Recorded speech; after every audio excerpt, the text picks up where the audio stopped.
মোৰ নাম অঞ্জলি আৰু মই এগৰাকী 28 বছৰীয়া যুৱতী আছিলোঁ। মোৰ মায়ে মোৰ বিয়াখনক লৈ বহুত চিন্তিত হৈ পৰিছিল। মায়ে সিদ্ধান্ত লৈছিল যে এইবাৰ মোৰ বাবে যিয়েই প্ৰণয় প্ৰাৰ্থী নাহক কিয় মায়ে সেইটো সম্পৰ্কত সন্মতি জনাব। কাৰণ মায়েও লক্ষ্য কৰিছিল যে যোৱা 2 বছৰ ধৰি মোৰ বাবে যিমানবোৰ সম্পৰ্কৰ প্ৰস্তাৱ আহিছিল সকলোবোৰ সম্পৰ্ক ভাঙি গৈছিল। মোৰ মায়ে প্ৰায় কৈছিল যে মোৰ ওপৰত কোনোবাই বেয়া মন্ত কৰিছে আৰু সেয়েহে মোৰ হ'বলগীয়া বিয়াখনো ভাঙি গৈছে। মোক লৈ মাৰ চিন্তা আৰু দুখ দেখি ময়ো মাৰ ইচ্ছাত সন্মতি জনাই বিয়া হ'ম বুলি কথা দিলোঁ। অৱশেষত মোৰ বাবে এজন বিবাহৰ প্ৰাৰ্থী আহিল। মায়েও এইটো সম্পৰ্কত হ'ব বুলি সন্মতি দি খুব কম দিনৰ ভিতৰতে বিয়াখন ঠিক কৰি পেলালে। মোৰ হ'বলগীয়া শহুৰৰ ঘৰৰ লোকেও বিয়া পাতিবলৈ খৰখেদা কৰিছিল। সিদ্ধান্ত মৰ্মে এসপ্তাহৰ ভিতৰতে অনুষ্টুপীয়াকৈ আমাৰ বিয়াখন হৈ গ'ল। মোৰ শহুৰৰ ঘৰখন মা ঘৰতকৈ বহুত ধনী আছিল। মই বিয়াৰ পাছতহে গম পালোঁ যে মোৰ স্বামীয়ে বিদেশৰ কোম্পানী এটাত চাকৰি কৰে। বিয়া হোৱাৰ কেইদিনমানৰ পিছতে স্বামী নিজৰ চাকৰিৰ কৰ্মস্থানলৈ বুলি উভতি গুচি গ'ল। মই আচৰিত হৈছিলোঁ যে স্বামীয়ে আগতে মোক এই কথাটো কিয় কোৱা নাছিল। মই তেতিয়া শাহুমাক সুধিলোঁ যে মা, এওঁ বিদেশত ইমান এটা ভাল চাকৰি কৰে বুলি আপোনালোকে আগতে মোক কিয় কোৱা নাছিল।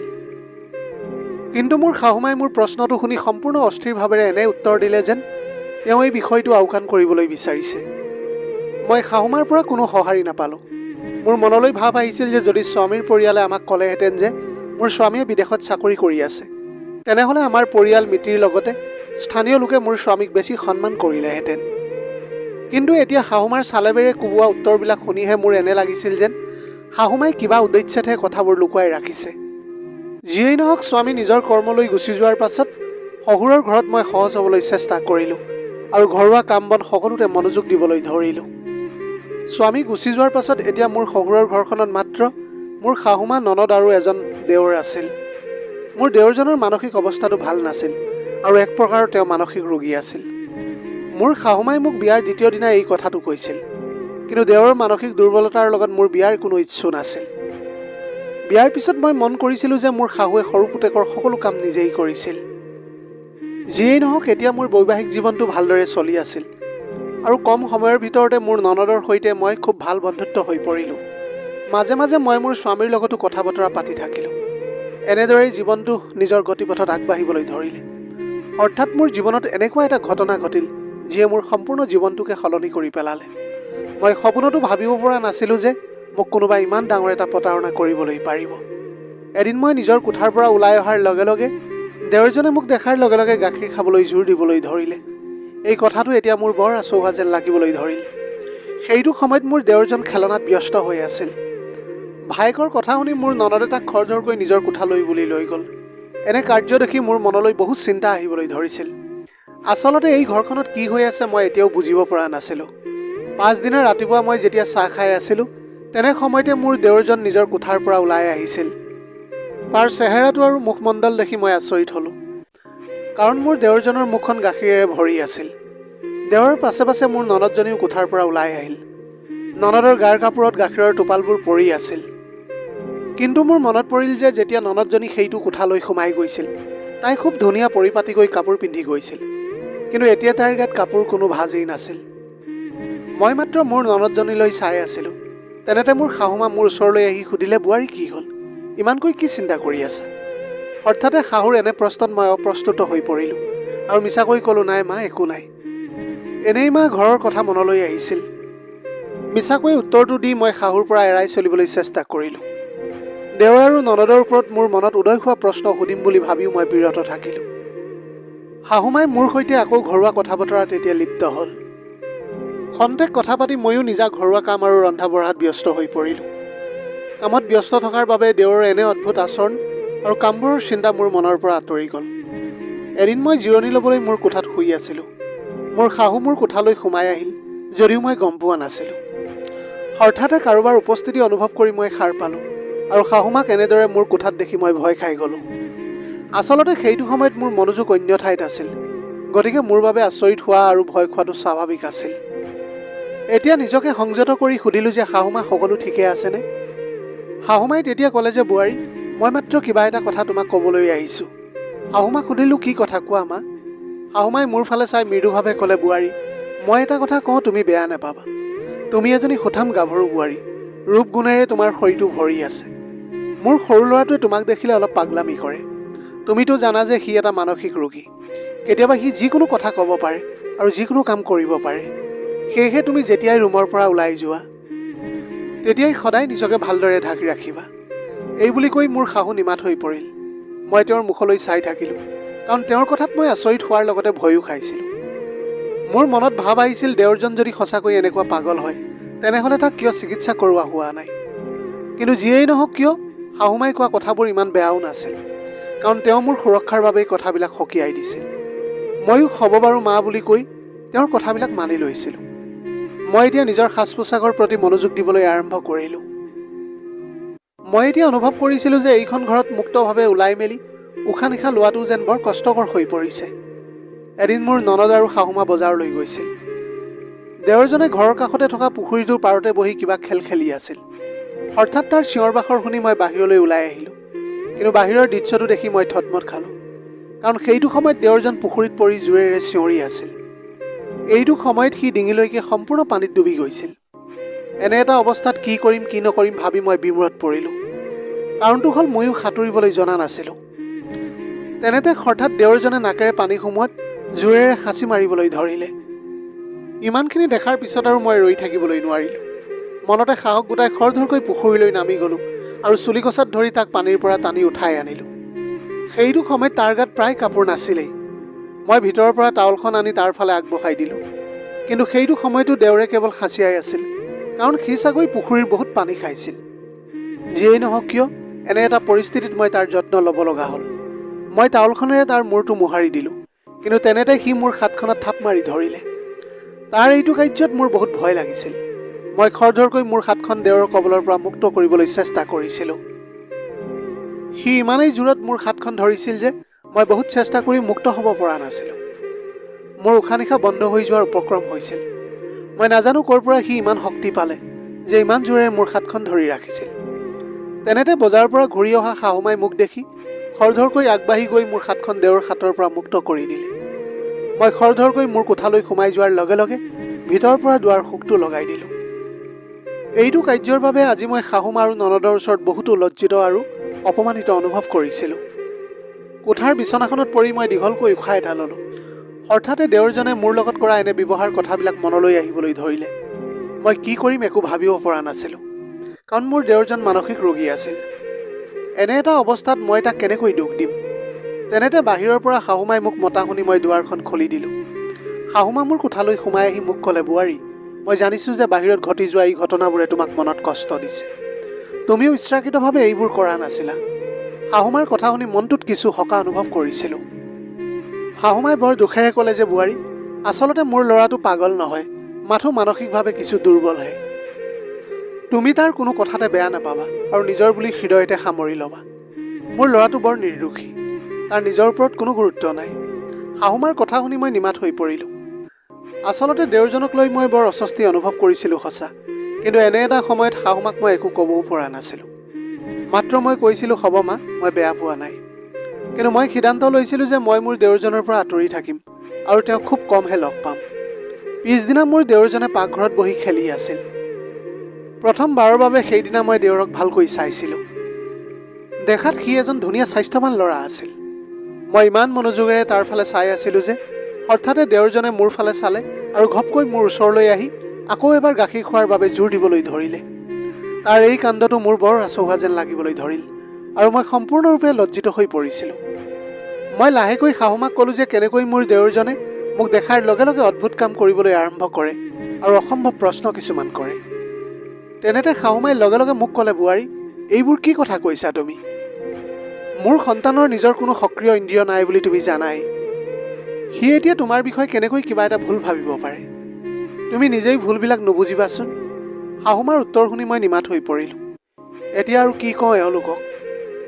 তেওঁলোকৰ দৃষ্টিত তেওঁলোকৰ ল'ৰাটো নিৰ আৰু নিৰ্দোষী আছিল। মই মনে মনে বহাৰ পৰা উঠি ঘৰুৱা বাকী কামবোৰ সম্পূৰ্ণ কৰিবলৈ ধৰিলোঁ। ৰাতি হোৱাৰ আগতেই ছাদত শুকাবলৈ দিয়া সকলো কাপোৰ নমাই আনিলোঁ। ননদৰ কাপোৰবোৰ তাইৰ কোঠালৈ দিবলৈ যাওঁতে দেখিলোঁ ননদে তাইৰ তিতা চুলিখিনিয়ে টাৱলেৰে মোহাৰি আছিল। হঠাতে মোক দেখি তাইৰ মুখখন খন্তেক সময়ৰ বাবে সলনি হৈ গৈছিল। ইয়াৰ পিছত তাই পানী খোৱাৰ অজুহাত লৈ খৰধৰকৈ বাহিৰলৈ ওলাই গ'ল মই আচৰিত হৈ ননদ যোৱাৰ ফালে চাই আছিলোঁ। মই বৰ বেছি গুৰুত্ব দিয়া যেন নেদেখুৱাই তাই কাপোৰখিনি বিচনাত থ'বলৈ যাওঁতে দেখিলোঁ কোঠাটোৰ অন্যখন বিচনাত দেওৰজন প্ৰায় উলংগ হৈ বিচনাত তললৈ মুখ কৰি শুই আছে। এইটো দৃশ্য দেখি মোৰ খোজবোৰ নিথৰ হৈ পৰিল আৰু ভয়তে মোৰ কপালৰ ঘাম ওলাই আহিছিল। মই খৰধৰকৈ কাপোৰবিলাক তাতে তেনেকৈ ৰাখি জোৰেৰে কোঠাটোৰ পৰা ওলাই আহোঁতে মোৰ ননদৰ লগত খুন্দা খাই পৰি গ'লোঁ। তেতিয়া ননদে মোক কটাক্ষ কৰি ক'লে যে নবৌ, তুমি মোক দেখাৰ পিছতো খোজকাঢ়িবলৈ পাহৰি গ'লা নেকি?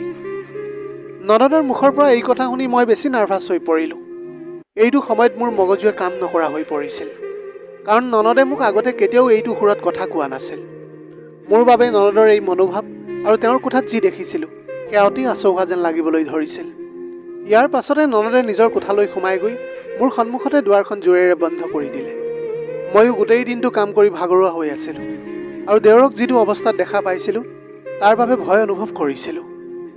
লৰালৰিকৈ আহি বিচনাত পৰিলোঁ আৰু কথাবোৰ ভাবি ভাবিয়েই মোৰ টোপনি আহি গ'ল। ৰাতিৰ কিমান সময় আছিল নাজানো।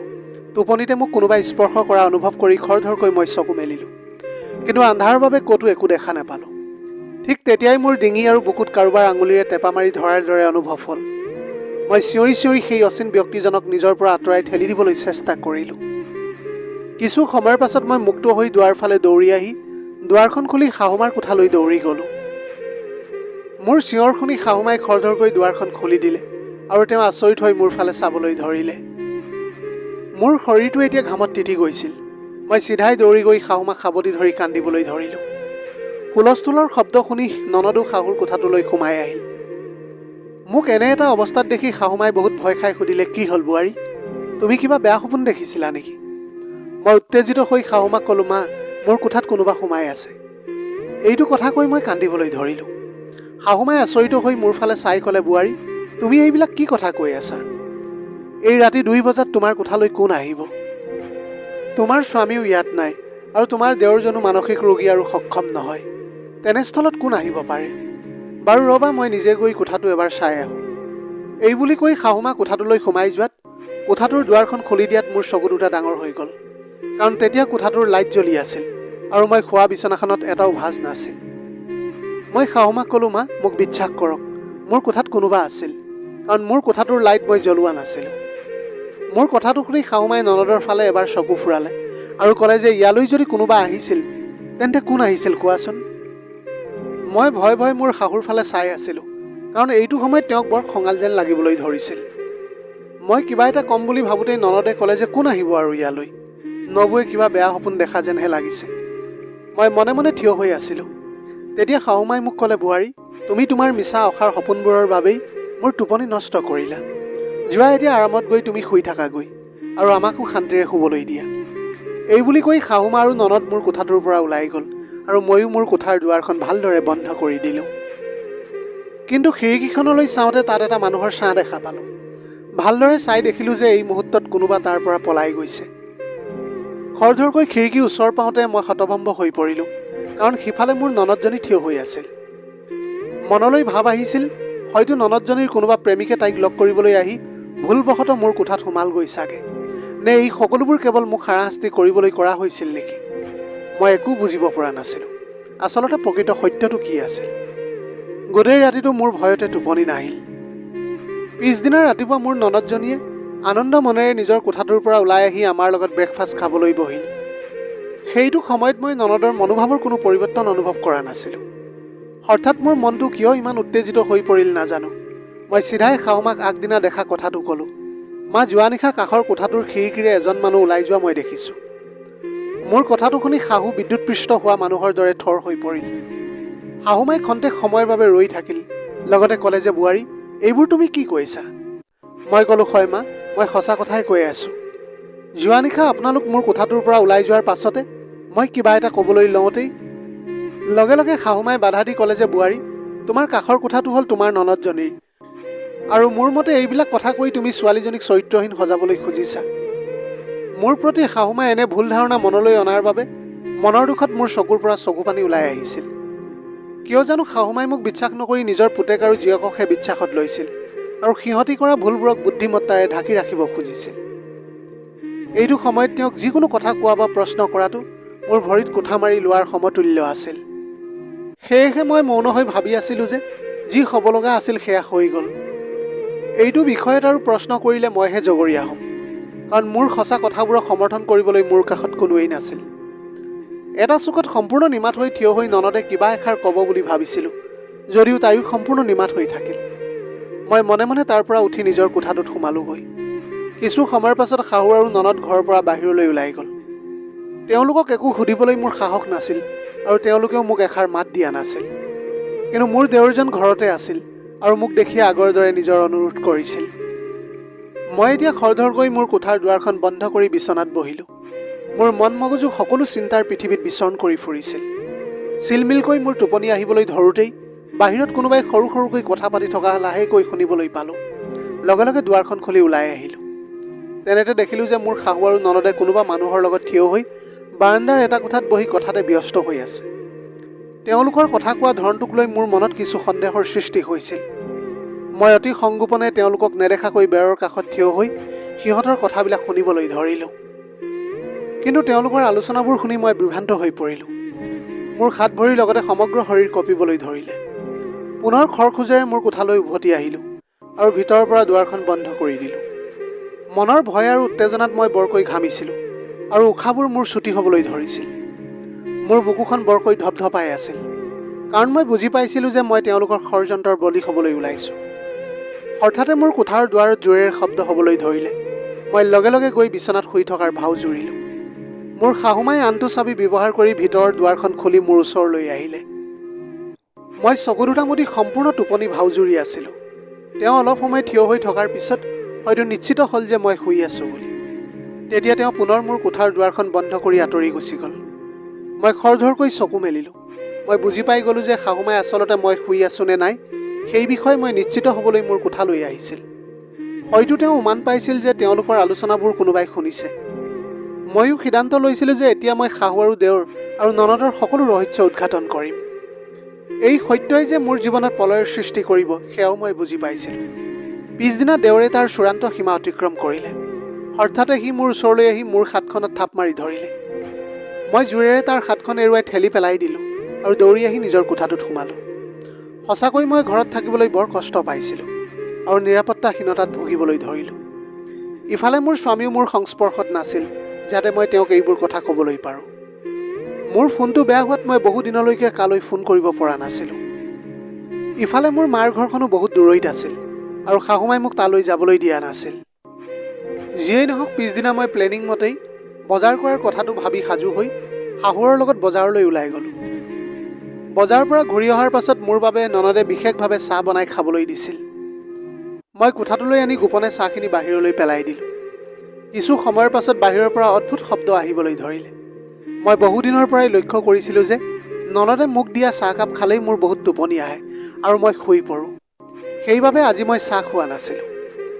এনে এটা অদ্ভুত শব্দ শুনি মই বাহিৰলৈ মনে মনে ওলাই আহি দেখিলোঁ যে সেইটো সময়ত দেউৰজনে ননদৰ সৈতে চোফাতে বহি আছে আৰু তাইৰ লগত সি অদ্ভুত কাম কিছুমান কৰি আছিল। কিছু সময়ৰ পাছত শাহুমাই ননদক ক'লে, তুমি গৈ তাইক চাই আহাগৈ, ঔষধে কাম কৰিলে নে নাই। তাই নিশ্চয় এতিয়া অচেতন হৈ শুই আছে। শাহুৰ কথা শুনি মই খৰধৰকৈ কোঠালৈ গৈ বিচনাত শুই পৰিলোঁ।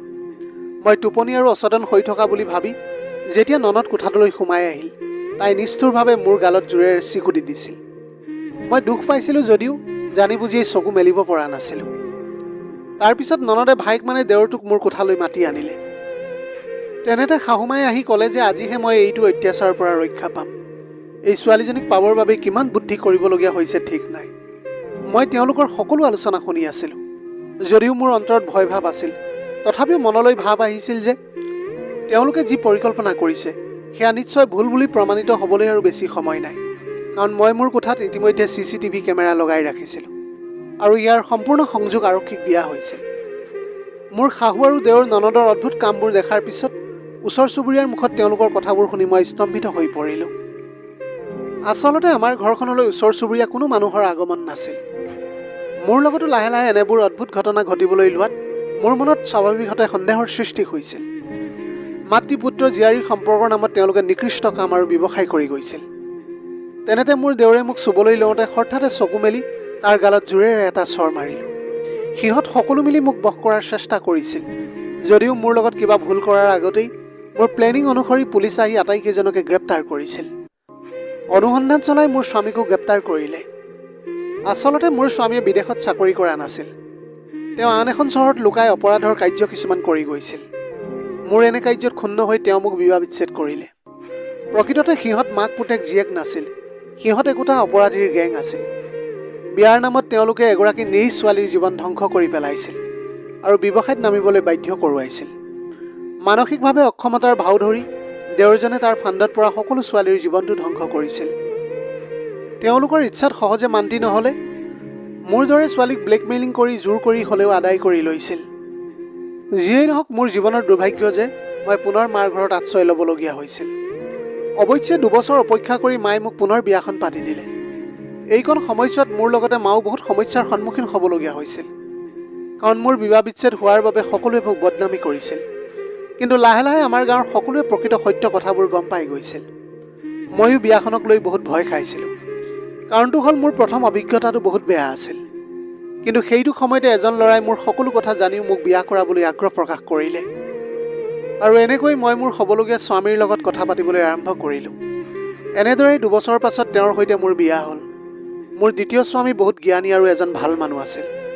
মই নিশ্চিত হ'লোঁ যে এই পৃথিৱীত যদি বেয়া মানুহ আছে তেনেহ'লে ভাল মানুহৰো অভাৱ নাই। সেইবাবে সকলোকে মোৰ মাত্ৰ এটা অনুৰোধ যে কেৱল টকাৰ গ্লেমাৰ বাবে কেতিয়াও অন্ধ সম্পৰ্ক স্থাপন নকৰিব। বৰঞ্চ দুখীয়া হ'লেও ভাল মানুহ বাছি লওক, কাৰণ সৎ চৰিত্ৰই সাংসাৰিক জীৱনৰ উত্তৰণ ঘটাব পাৰে আৰু আপোনাৰ জীৱনলৈ সুখ শান্তি সমৃদ্ধি কঢ়িয়াই আনিব পাৰে। প্ৰিয় দৰ্শক, সৰু এটা ষ্টৰী। যদিহে ভাল লাগিলে তেনেহ'লে লগৰ বন্ধু বান্ধৱীসকলৰ মাজত শ্বেয়াৰ কৰিবলৈ নাপাহৰিব। আপোনালোকৰ গোটেই জীৱনটো হাঁহিৰে উপচি পৰক। পাৰিলে দুখীয়াজনক অলপ সহায় কৰিবলৈ চেষ্টা কৰিব। আপোনালোকৰ অকণমান সঁহাৰিয়ে যদি কোনোবা এজন দুখীয়াৰ জীৱনটো সলনি কৰিবলৈ পাৰে, তাতকৈ পুণ্যৰ কাম আৰু এইখন পৃথিৱীত একোৱেই হ'ব নোৱাৰে। Have a nice day.